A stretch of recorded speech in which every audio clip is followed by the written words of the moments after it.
Assalamualaikum warahmatullahi wabarakatuh. Kami dari kelompok 219 KKN tematik UNS Membangun Desa periode Juli Agustus 2021. Di sini kami akan memberikan informasi mengenai penerapan perilaku hidup bersih dan sehat. Penerapan kebiasaan perilaku hidup bersih dan sehat atau PHBS. Perilaku hidup bersih dan sehat adalah segala perilaku yang dipraktikkan atas dasar kesadaran yang menjadikan seseorang, keluarga, kelompok, atau masyarakat mampu mandiri dan berperan aktif dalam mewujudkan kesehatan masyarakat. Sedangkan manfaat PHBS di masyarakat adalah masyarakat mampu menciptakan lingkungan yang sehat, mencegah penyebaran penyakit, masyarakat mampu memanfaatkan pelayanan fasilitas kesehatan dan mampu mengembangkan kesehatan yang bersumber dari masyarakat. Penerapan PHBS dalam kehidupan sehari-hari memiliki tolak ukur apabila telah melakukan atau memenuhi kriteria menjalankan perilaku hidup bersih dan sehat, mencakup mencuci tangan dengan air bersih dan sabun cuci tangan, membuang sampah pada tempatnya, memberantas jentik nyamuk, menggunakan jamban sehat, dan lainnya. Mencuci tangan dengan air bersih dan sabun. Mencuci tangan dengan air tidaklah cukup. Diperlukan sabun untuk mematikan kuman penyebab penyakit. Mencuci tangan memiliki manfaat untuk menjaga kebersihan tangan dari kotoran dan kuman yang dapat menyebabkan penyakit seperti penyakit diare, cacingan, infeksi saluran pernafasan atau ISPA dan kurang gizi. Waktu mencuci tangan dapat dilakukan sesudah buang air besar dan menggunakan toilet, sebelum dan setelah makan, sebelum memegang bayi, sesudah mengganti popok, menceboki atau membersihkan anak yang telah menggunakan toilet, setelah menyentuh sampah, dan setiap kali tangan terasa kotor, misalnya setelah memegang uang dan memegang binatang. Membuang sampah pada tempatnya. Sampah adalah sesuatu yang tidak terpakai atau sesuatu yang harus dibuang, yang umumnya berasal dari kegiatan yang dilakukan manusia maupun alam yang sudah tidak digunakan lagi karena sudah diambil fungsi utamanya. Bagaimana cara tepat untuk membuang sampah? Pertama, kenali jenis sampah. Sampah memiliki jenis yang berbeda. Sampah organik yaitu sampah yang mudah membusuk, seperti sisa makanan, sayuran, dan daun-daun kering.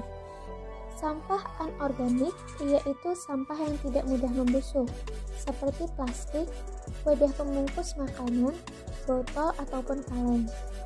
Sampah B3 atau bahan berbahaya beracun, seperti produk pembersih rumah tangga, deterjen, semir sepatu, racun tikus, dan zat kimia lainnya. Kedua, pisahkan sampah sesuai jenisnya. Sebelum membuang sampah di rumah, sebaiknya kelompokkan sampah sesuai dengan jenisnya. Maka tidak ada salahnya menyediakan beberapa tempat sampah untuk menampung sampah yang berbeda. Tempat sampah hijau diperuntukkan untuk sampah organik. Tempat sampah kuning diperuntukkan untuk sampah non-organik. Tempat sampah merah diperuntukkan untuk sampah B3 atau bahan berbahaya dan beracun, dan tempat sampah biru diperuntukkan untuk sampah khusus kertas. Ketiga, membuang sampah pada tempat yang sesuai. Untuk sampah organik seperti sisa makanan dan dedaunan bisa diolah menjadi pupuk kompos. Sampah anorganik bisa didaur ulang menjadi barang yang berguna, bahkan memiliki nilai jual, misalnya dibuat kerajinan. Sedangkan sampah B3 dibuang ke tempat pembuangan khusus sampah berbahaya.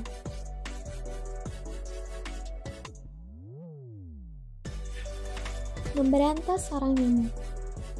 Keberadaan nyamuk seringkali tidak disukai karena membawa penyakit, seperti paling ringan gatal-gatal hingga penyakit yang membahayakan seperti malaria dan demam berdarah. Tindakan yang dapat dilakukan adalah dengan pemeriksaan jentik berkala atau PJB pada tempat-tempat perkembangbiakan nyamuk, yaitu di tempat-tempat penampungan air yang ada di dalam rumah seperti bak mandi atau WC, vas bunga, dan di luar rumah seperti talang air, alas pot kembang secara teratur sekali dalam seminggu. Pemberantasan sarang nyamuk dilakukan dengan cara 3M+. M yang pertama, menguras dan mengikat tempat-tempat penampungan air seperti bak mandi, tatakan kulkas, alas atau tatakan pot kembang. M yang kedua, menutup rapat-rapat tempat penampungan air seperti lubang bak, lubang pohon, lekukan-lekukan yang dapat menampung air hujan. Dan M yang ketiga, mengubur atau menyingkirkan barang-barang bekas yang dapat menampung air seperti ban bekas, kaleng bekas, plastik-plastik yang dibuang sembarangan. Kelas menghindari gigitan nyamuk dapat dilakukan dengan menghindari kebiasaan menggantung pakaian dalam kamar, menggunakan kelambu, memakai obat yang dapat mencegah gigitan nyamuk, mengupayakan pencahayaan dan ventilasi yang memadai, menanam tumbuhan pengusir nyamuk, misalnya zodiac, lavender, rosemary, dan lainnya. Menggunakan jamban sehat. Syarat jamban sehat yaitu tidak mencemari tanah di sekitarnya, mudah dibersihkan dan aman digunakan, dilengkapi dinding dan atap pelindung, penerangan dan ventilasi yang cukup, lantai kedap air dan luas ruangan memadai, tersedia air, sabun, dan alat pembersih. Cara memelihara jamban sehat. Lantai jamban hendaknya selalu bersih dan tidak ada genangan air. Bersihkan jamban secara teratur sehingga ruang jamban dalam keadaan bersih. Di dalam jamban tidak ada kotoran yang terlihat dan tidak ada serangga, misalnya kecoa, lalat, dan tikus yang berkeliaran. Tersedia alat pembersih seperti sabun, sikat, dan air bersih. Bila ada kerusakan, segera diperbaiki. 6 langkah cara mencuci tangan yang benar. Cucilah tangan menggunakan air bersih dan sabun dengan durasi waktu sekitar 40-60 detik.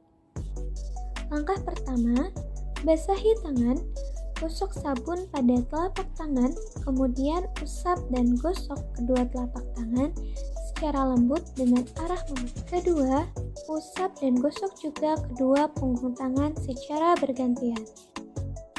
Ketiga, gosok sela-sela jari tangan hingga bersih.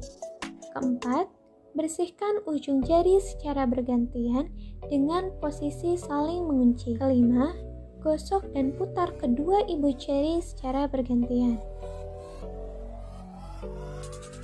Keenam, letakkan ujung jari telapak tangan, kemudian gosok perlahan dan bilas dengan air bersih dan keringkan dengan kain ataupun tisu.